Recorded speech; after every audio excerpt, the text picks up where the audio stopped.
राधे राधे, जय श्री कृष्ण। नमस्कार दोस्तों, स्वागत है आपका हमारी चैनल में। हमारी आज की कहानी है असह्य बुढ़ापा। जेठ महीने की आग उगलते मौसम में केशव जी आंगन में रखी खाट पर लेटे हुए थे। पसीने से तरबतर आसमान की ओर निहारते हुए वे अपनी स्वर्गवासी पत्नी को याद करते हुए लगातार आंसू बहाए जा रहे थे। वैसे तो रात के 2 बजे थे, लेकिन उनकी आंखों में से नींद गायब थी। नींद आती भी तो कैसे? सुबह से अन्न का एक दाना भी उनके मुंह में नहीं गया था। अब तो उनके पेट की आंतें भी खाने की गुहार लगा रही थी। केशव जी धीरे से रसोई घर में जाकर खाना ढूंढने लगे, लेकिन खाने के लिए कुछ पड़ा ही नहीं था। फिर थोड़ा सा दूध पीने की इच्छा से उन्होंने फ्रिज खोला, तो फ्रिज में दूध था ही नहीं। बुझे मन से केशव जी एक गिलास पानी पीकर ही वापस अपनी खाट पर आकर सो गए। एक और आग झड़ती इतनी भयंकर गर्मी और दूसरा भूख से परेशान होकर वो बस दाएं बाएं करवट बदल रहे थे और इंतजार कर रहे थे कि कब सुबह हो और कब बहू उन्हें खाने के लिए कुछ दे। केशव जी के कमरे में पंखा था ही नहीं, जिस कारण वह आंगन में खाट पर सोते थे।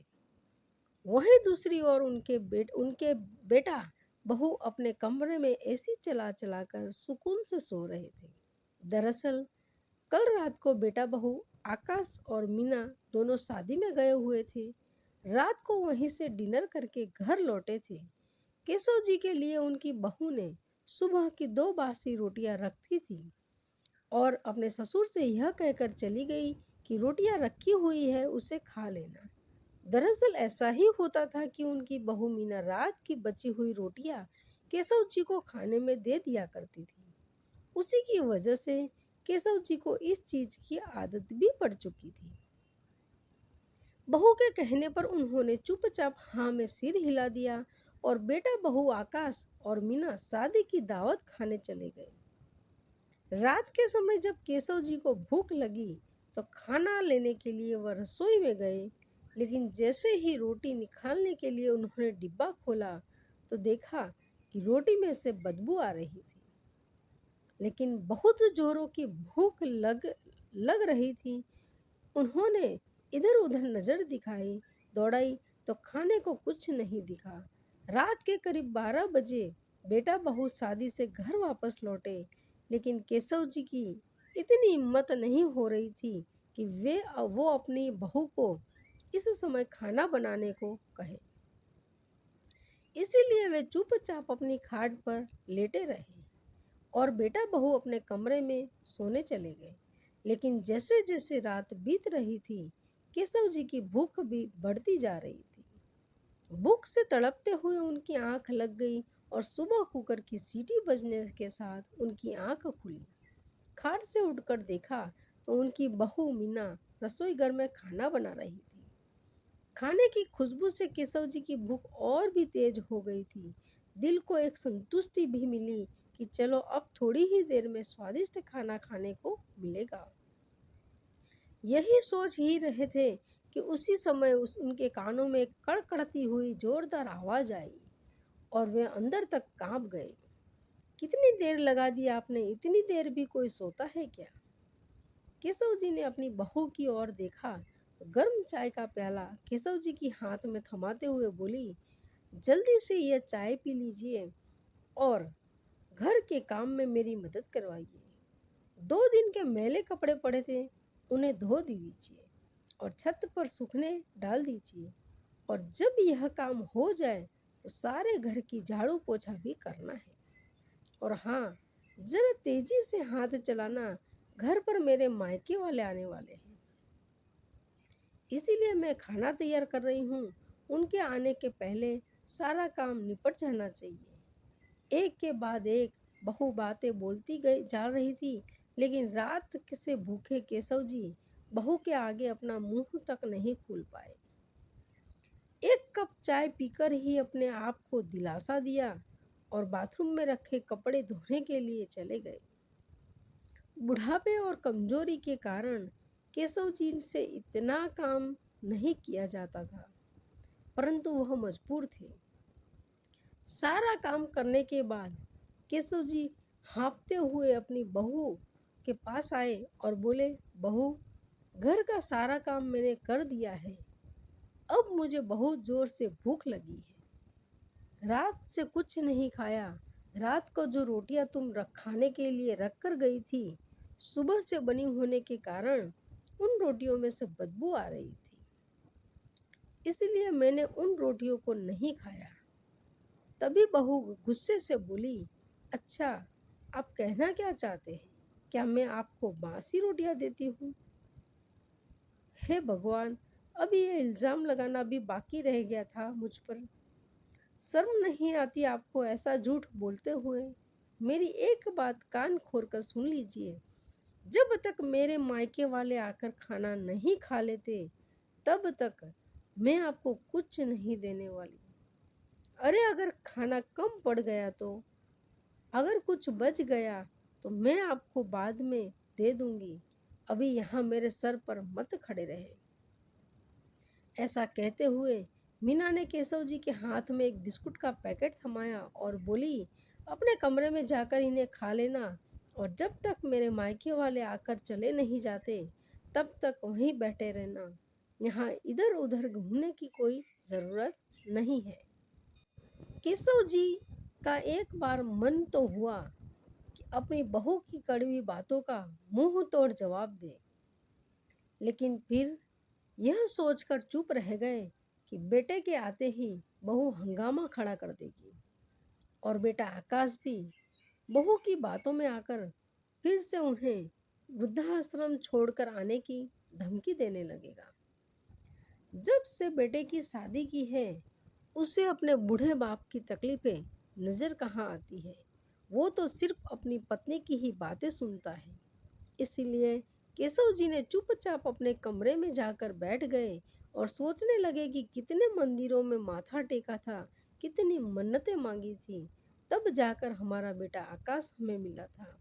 और हम लोग तो यही सोचते थे कि बुढ़ापे में हमारा बेटा हमारी लाठी बनेगा, लेकिन उसे अपनी पत्नी के अलावा ना तो कुछ दिखाई देता है और ना ही उसकी बातों के अलावा कुछ सुनाई देता है। कभी एक पल भी निकाल कर मेरे पास बैठकर इतना तक नहीं पूछता कि पिताजी, आपकी तबीयत कैसी है, खाना खाया या नहीं। अब तो जब भी मुंह से कुछ बोलता है, बस आग ही उगलता है। बेटा बहू जब भी मुझसे बात करते हैं तो ऐसा लगता है कि जैसे अभी मुझे खा जाएंगे। क्या कुछ नहीं किया मैंने अपने बेटे के लिए?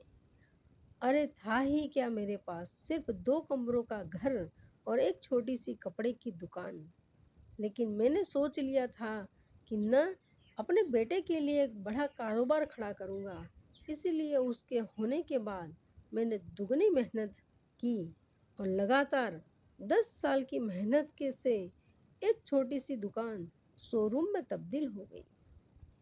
उसके लिए बड़ा सा घर बनवाया और व्यापार को उससे सिखाया, जिसके कारण आज आकाश एक अच्छा व्यापारी बना बैठा है। उसके बाद उसकी पसंद की लड़की से उसकी शादी भी करवा दी और बहू घर में आ गई। सब कुछ कितने अच्छे से चल रहा था। तब तो मेरी पत्नी जसोदा भी जिंदा थी, लेकिन अचानक उसे बुखार आया और लाख कोशिशों के बावजूद मेरी पत्नी जसोदा मुझे छोड़कर चली गई। जब तक जसोदा मेरे साथ थी तब तक मैं इस घर का मुखिया हुआ करता था। बेटा बहू कितना मान देते थे, मुझे खाने पीने की कोई दिक्कत नहीं थी। मैं दुकान संभालता था और मेरी पत्नी अपनी बहू के साथ घर के सारे काम संभाल लेती थी। लेकिन उसके जाने के बाद मेरी तो दुनिया ही उजड़ गई। मैं तो जैसे बेटा बहू पर बोझ बन गया। धीरे धीरे बेटे ने दुकान पर कब्जा किया और बहू ने पूरे घर पर कब्जा कर लिया और मुझे एक कमरे तक सीमित कर दिया। अपने ही घर में ना कहीं आ जा नहीं सकता हूँ। कुछ दिनों के लिए मेरी तबीयत खराब हुई, बेटे ने तो मुझे दुकान पर बैठने से मना कर दिया, यह कहकर कि आप बूढ़े हो गए हैं। तबीयत खराब हो जाएगी तो कौन संभालेगा? अब दुकान पर आपकी कोई ज़रूरत नहीं है, दुकान मैं बहुत अच्छे से संभाल सकता हूँ। ऐसा कहकर उसने दुकान पर कब्जा जमा लिया। जेब में कुछ रुपए होते तो बाहर से ही खाने को कुछ खरीद लेता, लेकिन बेटा मुझे 1 रुपया तक नहीं देता और बहू खाने को कुछ नहीं देती। सोचते सोचते केशव जी फूट फूट कर रोने लगे। केशव जी की पत्नी जसोदा को गुजरे हुए 10 साल बीत चुके थे और बेटा बहू का रवैया दिन ब दिन खराब होता जा रहा था। अब तो उन्हें 2 वक्त की रोटी भी मुश्किल से मिल पाती थी। केशव जी के बेटे ने उन्हें बूढ़ा कहकर दुकान आने से मना कर दिया, लेकिन बहू अपने बूढ़े ससुर से घर के सारे काम करवाने लगी। घर की साफ सफाई, जूठे बर्तन और कपड़े तक उनकी बहू उनसे धुलवाती है और यदि वे कुछ कहते तो घर में कलह कलेश शुरू शुरू कर देती है। और इसी कलेश की वजह से केशव जी आज तक चुपचाप काम करते जा रहे थे। समय बीतने के साथ उनके बेटे और बहू का व्यवहार तो बद से बदतर होता जा रहा था, लेकिन बेटे और बहू को उन पर इतनी भी दया नहीं आई कि उनकी उम्र बढ़ती जा रही है तो घर का इतना काम वो कैसे कर पाएंगे। केशव जी का एक पोता भी है जो इंजीनियरिंग की पढ़ाई करने के लिए कनाडा चला गया। जब उनका पोता छोटा था तब केशव जी अक्सर उनके साथ खेलकूद किया करते थे और उनके पोते विजय को भी अपने दादाजी के साथ घूमना फिरना और खेलना बहुत अच्छा लगता था। अक्सर दादाजी कभी उसे पार्क में घुमाने ले जाया करते। दादा पोते ने प्यार इतना था कि जब तक रात में अपने दादाजी से वो कहानी नहीं सुन लेता था तब तक उसे नींद ही नहीं आती थी। स्कूल से आने के बाद भी विजय अपने स्कूल की सारी बातें अपने दादाजी से किया करता था। विजय बड़ा होकर इंजीनियर बनना चाहता था, इसलिए स्कूल खत्म होते ही माता पिता ने उसे पढ़ने के लिए कनाडा भेज दिया। और जब से विजय पढ़ाई करने के लिए कनाडा गया था तब से केशव जी बिल्कुल ही अकेले रह गए थे, क्योंकि एक उनका पोता ही था जिसके संग बात करके केशव जी अपने सारे गम को भुला जाया करते थे। विजय ही अपने दादाजी की दवाइयाँ और खाने पीने का ध्यान रखा करता था। अपने कमरे में बैठे को केशव जी अतीत के पन्ने पलटते जा रहे थे। तभी अचानक से दरवाजे की घंटी बजी और वो अपनी यादों के समुद्र से बाहर आ गए। तभी समझ गए थे कि बहू के मायके वाले आ चुके हैं, लेकिन उन्हें बाहर निकालकर कुछ देखने की इजाज़त नहीं थी। बाहर से खूब हंसी ठिठोली की आवाज़ आ रही थी और ज़ोर शोर से नाश्ता पानी भी चल रहा था। रात से भूखे केशव जी अपने कमरे में बैठे बैठे इंतज़ार कर रहे थे कि कब बहू के मायके वाले खाना खाए तो उन्हें कुछ खाने को मिले। बहू के मायके वालों को आए 4 घंटे हो चुके थे। तब सब लोगों के लिए डाइनिंग टेबल पर खाना लगाया गया और सब उंगलियां चाट चाट कर खाना खाने लगे। उधर केशव जी पानी पीकर अपनी भूख मिटाने की नाकाम कोशिश कर रहे थे। अब तो पानी भी खत्म हो चुका था, इसलिए पानी लेने के लिए जैसे ही वो अपने कमरे से बाहर रसोई में गए तभी रसोई में खड़ी बहू की माँ बहू जो से बोली, अरे मीना, तू अपने ससुर से भी कुछ काम काज करवाती है या नहीं, या दिन भर पड़े पड़े खाते ही रहते हैं। नहीं माँ, आप भी कैसी बातें करती हैं, अभी बूढ़े हो चुके हैं, ज़्यादा नहीं लेकिन थोड़ा बहुत काम को करवा लेती हूँ, नहीं तो बैठे बैठे मुफ्त में खाना थोड़ी खिलाऊंगी। बातें करते हुए दोनों हंसने लगी और बाहर चली गई। केशव जी रसोई में खड़े खड़े अपनी बहू और समधन की बातें सुन रहे थे। उनके शब्द केशव जी के दिल में तीर की तरह चुभ रहे थे और आंखों से आंसू बहते जा रहे थे। मन ही मन सोच रहे थे कि दिल तो करता है अभी बोल दूं कि मैं तुम लोगों की कमाई नहीं खा रहा। यह दुकान, यह बड़ा सा घर, सब कुछ मेरा खरीदा हुआ है। सोचते सोचते केशव जी के हाथों से पानी का गिलास गिर गया और रसोई घर में चारों तरफ पानी फैल गया। कि गिरने की आवाज़ से सुनकर बहू भागती हुई आई और रसोई घर में चारों तरफ सिर्फ पानी गिरा देखकर जोर से चिल्लाते हुए बोली, आपको एक बात समझ नहीं आती? जब मैंने आपको रसोई में आने से मना किया था, फिर क्यों आए? रसोई में पूरी रसोई गंदी कर दी। चलिए अब जल्दी से साफ कीजिए। बहू का इस तरह जोर जोर से चिल्लाना क्या कम था कि उनका बेटा भी पीछे से चिल्लाता हुआ आया, पिताजी, जब मीना ने आपको यहाँ आने से मना किया था तो फिर रसोई घर में क्यों आए? अरे पूरे घर में इधर उधर घूमना क्या ज़रूरी है आपका? एक जगह पर बैठा नहीं जाता, सारा मज़ा खराब कर दिया। ऐसा कहते हुए बेटा बहू पैर पटकते हुए चले गए। भूखे रहने का दर्द इतना नहीं था जितना अपने ही बच्चों से जिल्लत भरी बातें सुनने का दर्द था। आज केशव जी पूरी तरह से टूट चुके थे। भरी आंखें लिए कांपते हाथों के साथ उन्होंने रसोई साफ की और नजरें झुकाए अपने कमरे में चले गए और अपनी किस्मत पर फूट फूट कर रोने लगे।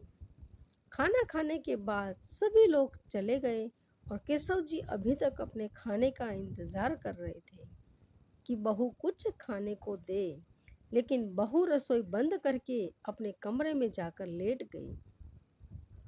केशव जी बहू को आवाज़ देते हुए बोले, बेटा कुछ खाने को दे दो, बहुत भूख लगी है। तो बेटा बहू दोनों ही गुस्से से चिल्लाते हुए बोले, मेहमानों के सामने हमारी बेइज्जती कर दी, आज आपको खाने को कुछ नहीं मिलेगा। अगर चुपचाप इस घर में रहना है तो रहो, नहीं तो इस घर से निकल जाओ। हमें आपकी कोई ज़रूरत नहीं है। अपने बेटे की ये बातें सुनकर केशव जी अंदर तक पूरी तरह से टूट चुके थे। उन्हें समझ में नहीं आ रहा था कि क्या करे, कहाँ जाए, लेकिन अब यह अपमान भी उनकी बर्दाश्त से बाहर हो रहा था। बैठे बैठे उन्हें कुछ याद आया और उन्होंने अपना संदूक खोला। संदूक में से उनके पुराने पर्स में से कुछ पैसे रखे थे। वो पैसे निकालकर उन्होंने अपनी जेब में डाले और अपनी छड़ी उठाकर बाहर की ओर चल दिए। बेटे बहू ने उन्हें जाते हुए देखा, लेकिन किसी ने केशव जी से इतना नहीं पूछा कि पिताजी कहाँ जा रहे हो। केशव जी की जेब में कुल मिलाकर 700 रुपये पड़े थे। चलते हुए वो सोचते जा रहे थे कि इन 700 रुपये से ऐसा क्या कर सकते हैं। भूख भी बड़ी जोरों से लगी थी, इसलिए उन्होंने सबसे पहले 50 रुपये से एक छोटे से ढाबे पर खाना खाया और पेट की भूख शांत की। केशव जी शुरू से ही एक सफल व्यापारी थे। वो बूढ़े जरूर हो चुके थे, लेकिन दिमाग अब भी बिजनेसमैन वाला था। बाकी के बच्चे 650 रुपये हाथ में लेकर सोचने लगे कि ऐसा क्या किया जाए जिससे भूखे पेट न सोना पड़े। बहुत सोच विचार करने के बाद उन्होंने बचे हुए पैसों से कुछ चिप्स के पैकेट खरीदे और एयरपोर्ट के बाहर जाकर आने जाने वाले लोगों को चिप्स बेचने के लिए खड़े हो गए। काफ़ी देर तक चिप्स खरीदने के लिए कोई नहीं आया। गर्मी में खड़े खड़े वह पसीने से भीग रहे थे, लेकिन फिर भी उन्होंने हौसला बनाए रखा। धीरे धीरे उनके चिप्स के पैकेट बिकने लगे और शाम होने तक सारे चिप्स के पैकेट बिक गए और उन्हें 150 रुपये का फायदा भी हो गया। रात होने ही थी तो घर लौटते हुए उन्होंने रास्ते में ढाबे से खाना खाया, क्योंकि उन्हें पता था कि घर पर बहू खाने को कुछ देगी ही नहीं। इसलिए खाना खाकर वो घर लौट आए। अब हर रोज केशव जी ऐसा ही करने लगे। वो बूढ़े जरूर हो गए थे, लेकिन इस उम्र में भी उन्हें मेहनत करने में कोई परेशानी नहीं होती थी। सुबह घर के सारे काम करने के पश्चात केशव जी रोजाना चिप्स के पैकेट बेचने के लिए एयरपोर्ट के बाहर जाकर खड़े हो जाते। और बेटा बहू वैसे भी उन्हें बात करना पसंद नहीं करते थे। इसीलिए वो भी उनसे कभी न पूछते कि आप इतने समय के लिए कहाँ जाते हैं। केशव जी के पास अपना खर्च करने के लिए कुछ पैसे इकट्ठे होने लगे और उन्हीं पैसों से वो पेट भर खाना भी खा लेते और कुछ पैसे बचा भी लेते। अब उन्हें हर छोटी मोटी चीज़ के लिए अपने बेटे बहू के आगे हाथ फैलाना नहीं पड़ते थे। ऐसा करते करते 9 महीने बीत गए। 9 महीने के बाद केशव जी के पोते विजय की पढ़ाई भी पूरी हो चुकी थी। अब वो अपने मम्मी पापा और दादाजी को सरप्राइज देने के लिए इंडिया वापस आ रहा था। फ्लाइट में बैठे बैठे मन ही मन सोच रहा था कि मुझे अचानक अपने सामने देखकर मेरे मम्मी पापा कितने खुश हो जाएंगे और दादाजी तो मुझे गले से लगा लेंगे। आखिर इतने सालों बाद वो अपने बेस्ट फ्रेंड से मिलेंगे। विजय के साथ उसका एक दोस्त भी इंडिया वापस आ रहा था। दोनों दोस्त आपस में बैठकर पार्टी कर रहे थे। विजय अपने दोस्त को अपने दादाजी के बारे में बता रहा था कि कैसे उसके विदेश जाने की बात सुनते ही उसके दादाजी की आंखों में आंसू आ गए थे और आज उसे अचानक अपने सामने देखकर उसके दादाजी की खुशी का तो कोई ठिकाना ही नहीं रहेगा। जैसे ही विजय अपने दोस्त के साथ एयरपोर्ट से बाहर निकला तो वहीं गेट के बाहर उसके दादाजी बहुत से चिप्स के पैकेट हाथ में लिए बेच रहे थे। रहकर अपने रुमाल से अपना पसीना पोंछ रहे थे। उसी समय विजय के दोस्त ने उसे कहा, विजय, यह तो तुम्हारे दादाजी जैसे लग रहे हैं। वे दोनों केशव जी के नजदीक गए। जाकर देखा तो विजय की आंखें फटी की फटी रह गईं, क्योंकि वो सचमुच उसके दादाजी ही थे।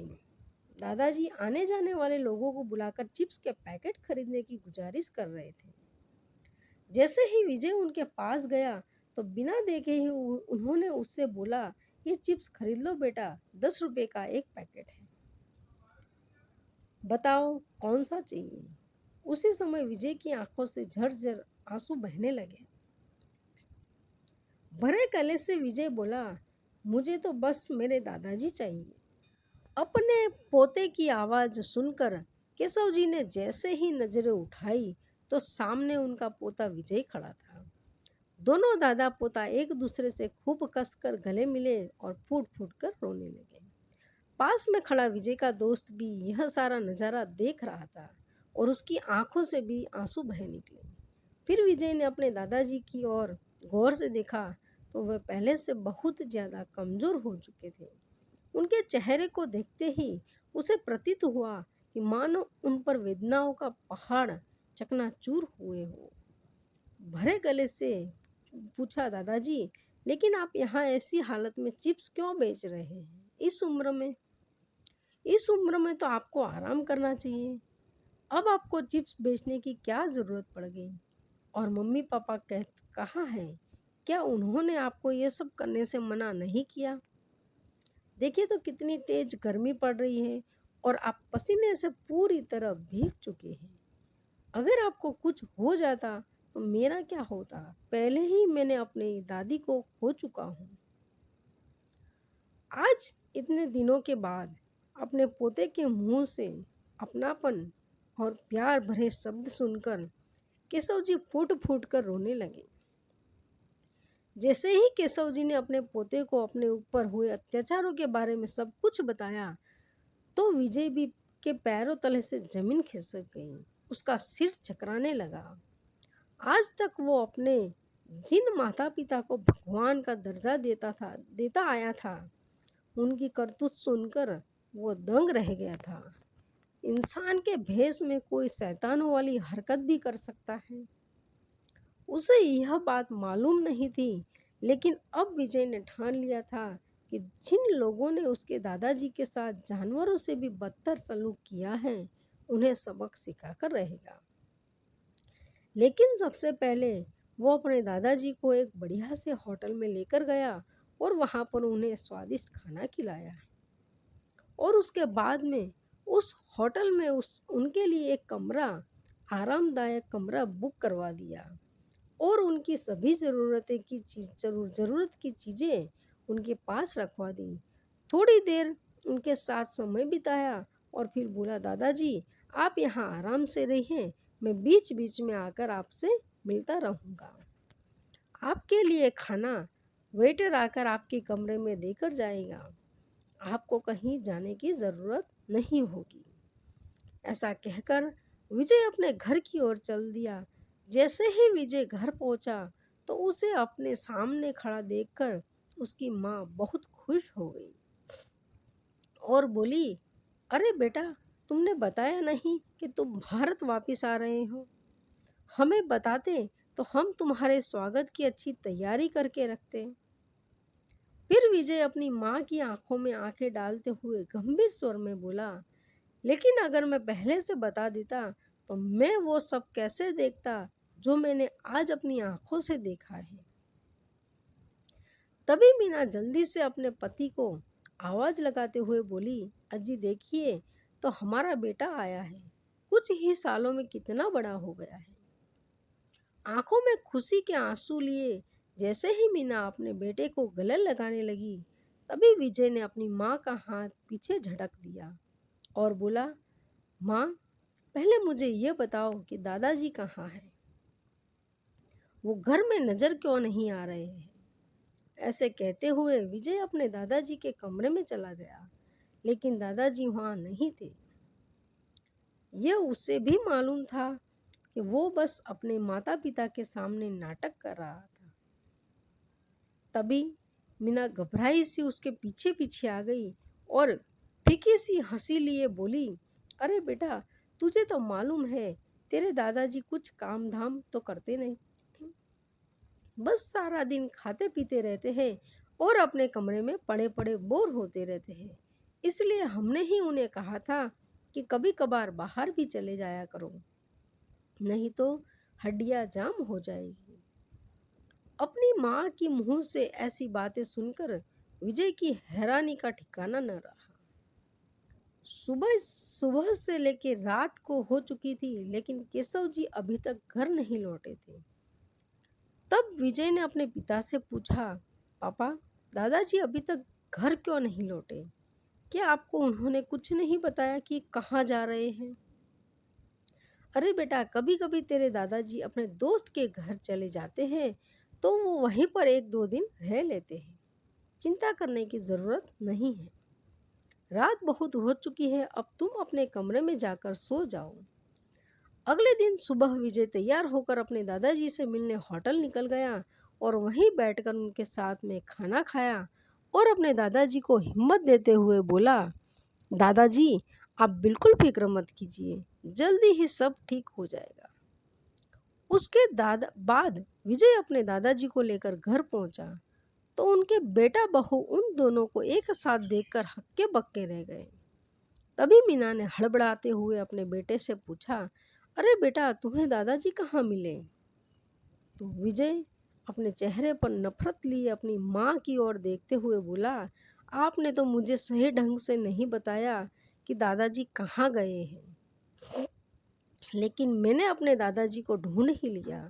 तो बेटे की बात सुनकर दोनों माता पिता उससे नजरें चुराने लगे तो विजय बोला, शर्म आती है मुझे आप दोनों को अपने माता पिता कहते हो। कितने एहसान फरामोश लोग हैं, आप झूठ पर झूठ बोलते जा रहे थे। क्या आप जानते हैं कि कल मैंने एयरपोर्ट के बाहर अपने दादाजी को चिप्स के पैकेट बेचते हुए देखा? अगर मैंने यह बता दिया होता तो मेरे सामने आपकी असलियत आती ही नहीं। अरे कहाँ जाता है कि महिलाएं नरम दिल की होती है, लेकिन आप एक औरत होकर अपने पिता समान इंसान के साथ ऐसा कैसे कर सकती है? और पापा, आप अपने पिता को सताकर तो आपको नरक में भी जगह नहीं मिलेगी। एक बेटा होते हुए आप अपने बूढ़े पिता की तकलीफ नहीं समझ पाए। कल को अगर यही सुलूक मैं आप दोनों के साथ करूं तो आपको कैसा लगेगा? और आप शायद ये भी भूल गए थे कि ये बड़ा सा घर और दुकान जिस पर आप कब्जा करके बैठे हो वो सब मेरे दादाजी का है। और अपने उन्हें पिता को आपने रात की बची सूखी रोटियां खिलाई, उनके कमरे में एक पंखा तक नहीं लगवाया। अरे ऐसा व्यवहार तो कोई अपने घर के नौकर के साथ भी नहीं करता जैसा आपने अपने पिता के साथ किया है। इस बात की सजा तो आपको मिलनी ही चाहिए। उसी समय पुलिस इंस्पेक्टर घर पर पहुंच गई।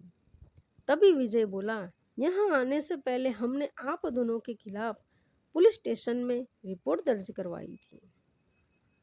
इंस्पेक्टर को देखते ही आकाश और मीना पिता के सामने हाथ जोड़कर खड़े हो गए। हमें माफ कर दीजिए पिताजी, हमसे बहुत बड़ी गलती हो गई। आइंदा ऐसा कभी नहीं होगा। उसी समय एक जोरदार तमाचे की आवाज आई और अपने गाल पर पड़े तमाचे के कारण आकाश जमीन पर गिर पड़ा। तभी केशव जी बोले, अरे ऐसी औलाद से तो बे औलाद रहना ज्यादा बेहतर है। इन दोनों को ले जाइए इंस्पेक्टर साहब। पिता के मुंह से यह बात सुनते ही वे दोनों माफी के लिए गिड़गिड़ाने लगे। जैसे ही पुलिस वाले उन्हें जबरदस्ती बाहर की ओर ले जाने लगे, तभी केशव जी ने देखा कि उनके पोते विजय की आंखों में आंसू थे। उसी समय वे बोले, इंस्पेक्टर साहब मैं अपनी कंप्लेन वापस लेता हूँ, इन दोनों को छोड़ दीजिए। उसके बाद इंस्पेक्टर ने आकाश और मीना को चेतावनी देते हुए कहा, बुढ़ापा तो सभी को आना है। आज आपके पिताजी बूढ़े हैं, कल आप लोग भी बूढ़े होंगे। जैसे आप करेंगे वैसा ही आपको मिलेगा, यह बात हमेशा याद रखना। इतना कहकर इंस्पेक्टर साहब चले गए और विजय अपने दादाजी के गले लग पड़ा। उस दिन के बाद से केशव जी ने बेटा बहू उनका खूब अच्छे से ख्याल रखने लगे। उनकी हर छोटी से छोटी ज़रूरत और खाने पीने का ध्यान वो बहुत अच्छे से रख रहे थे। अब केशव जी अपने घर पर बहुत शान से रहते और हर पल अपने पोते को दिल से आशीर्वाद देते। तो दोस्तों, आपको ये कहानी कैसी लगी, लाइक और कमेंट करके ज़रूर बताएं और चैनल को सब्सक्राइब करना बिल्कुल ना भूलें। मिलते हैं एक नई कहानी के साथ। बहुत बहुत धन्यवाद।